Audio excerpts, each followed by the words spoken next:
ভিউয়া lake থেকে ফিরে এলাম হোটেলে। হোটেলের দিকে এবার যাচ্ছি। হোটেলের নাইট ভিউটা এরকম ছিল। হোটেলটির যে কার্ডটা দেখালাম সেটি পাশেই সেম ওনারেরই হোটেল, তাই জন্য একই কার্ড ব্যবহার করছে তারা। নেক্সট দিন সকালে বেরিয়ে পড়লাম আমাদের নেক্সট গন্তব্যর দিকে। আমরা বেরিয়ে পড়লাম মনোকামনা টেম্পলের উদ্দেশ্যে।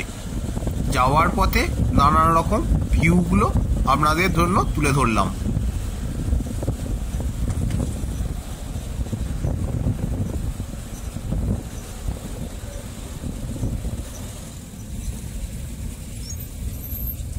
যাওয়ার পথে অনেক জায়গায় এরকম অবস্থা ছিল, কারণ নেপালেই কিছুদিন আগেই এখানে বন্যা হয়েছিল।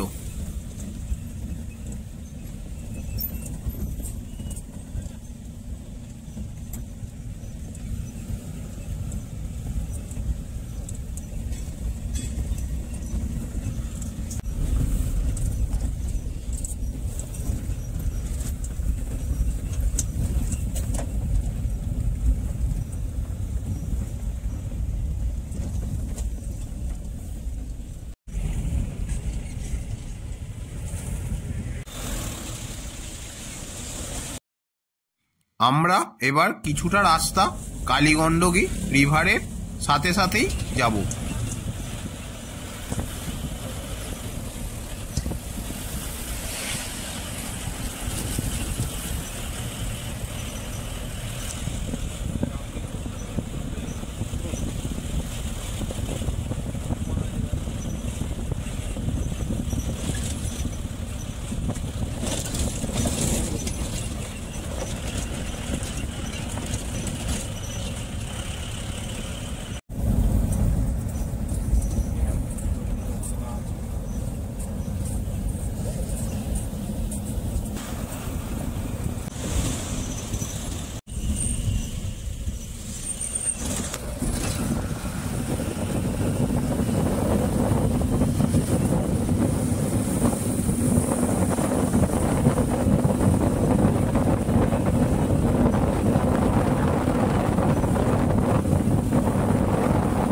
বন্যার সময় অনেকটা উপর দিয়ে জল প্রবাহিত হয়েছিল, দেখে বোঝা যাচ্ছে। আমরা চোখে ভালোভাবে দেখে বুঝতে পারছিলাম বন্যার যে ধ্বংসস্তূপগুলো তখনও পর্যন্ত আটকে ছিল চারিপাশে। আমাদেরকে এই রোপওয়ের করেই যেতে হবে মনোকামনা মন্দিরের কাছে। আমরা গাড়ি করে রোপওয়ে যেখান থেকে চাপতে হবে সেই দিকে আমরা এগিয়ে যাচ্ছি।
জানতে পারলাম দুর্গাপুজোর 10 দিন নাকি মন্দিরটা বন্ধ থাকে, আজকে নাকি প্রথম ওপেন হলো। আমরা ওখানে শুনেছিলাম, এটা কনফার্ম না।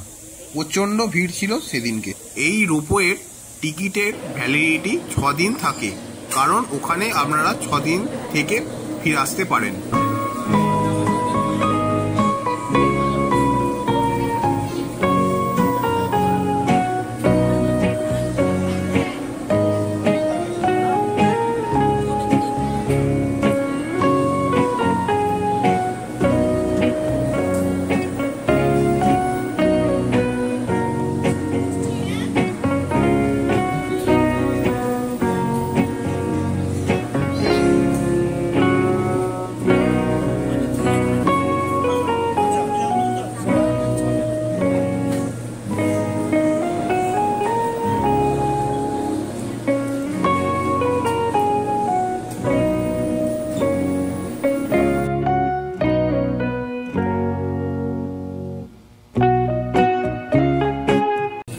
ঘন্টা লাইন দেওয়ার পর আমরা রোপওয়েতে উঠতে পারলাম।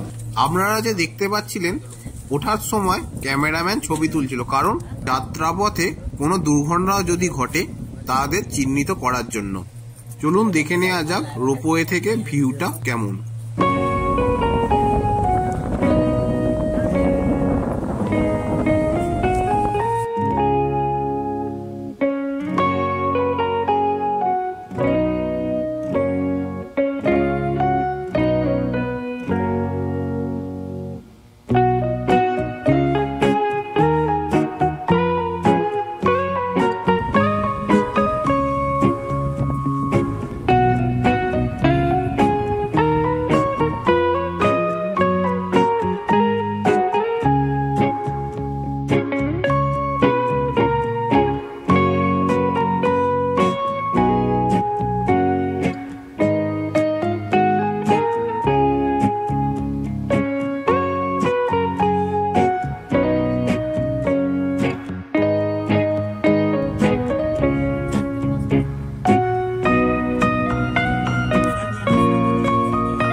রোপওয়ে থেকে নেবেই এই সুন্দর ভিউটা আপনারা দেখতে পারবেন।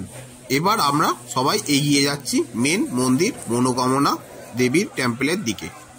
আমরা পৌঁছালাম প্রায় 1-1:30 নাগাদ। এখান থেকে আপনারা পুজোর সামগ্রী কিনতে পারেন। রোপওয়ে থেকে মন্দিরের ডিস্টেন্স 10 মিনিটের মতো। এটিই হলো মনোকামনা দেবী টেম্পল। আমরা এখানে পুজো দিয়ে এবার ফিরে যাচ্ছি রোপওয়ের দিকে। নামার আগে প্রায় 1 ঘন্টা এখানেও আমাদের দাঁড়াতে হয়েছিল। তারপর নিচের দিকে যাওয়ার পথে রোপওয়ে থেকে ভিউটি আপনাদের জন্য তুলে ধরলাম।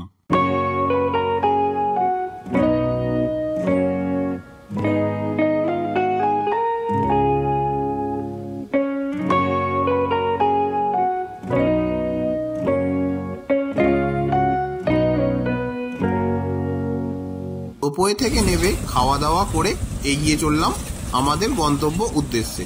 আমাদের গন্তব্য কাঠমান্ডু। গাড়িতে ওঠার আগেই আমাদের ড্রাইভার বলে দিয়েছিল রাত্রির অনেকটা হয়ে যাবে, 10টা-11টা বেজে যাবে। যেটা বলেছিল সেটাই হতে চলেছিল, আমরা বুঝতে পারছিলাম। কারণ রাস্তার অবস্থা আপনারা দেখুন, রাত্রির বেলা এই রাস্তার ওপর দিয়ে যাচ্ছিলাম, প্রচণ্ড ধস পড়েছিল চারিদিকে। বন্যার পর এখনো রাস্তা ঠিক হয়নি। রাস্তা খারাপ হওয়ার কারণে প্রচণ্ড লাইন পড়েছিল, তাই গাড়ি আমাদের দাঁড়িয়েছিল। সেই সময় একটু ভিডিও তুলেছিলাম। এই জ্যাম কাটিয়ে আমরা হোটেলে পৌঁছালাম রাত 10:30 নাগাদ। দেখে নেওয়া যাক আমাদের হোটেল রুমটি কেমন ছিল।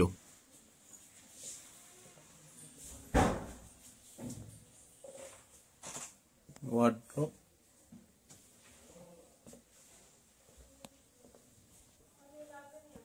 টিভি আছে,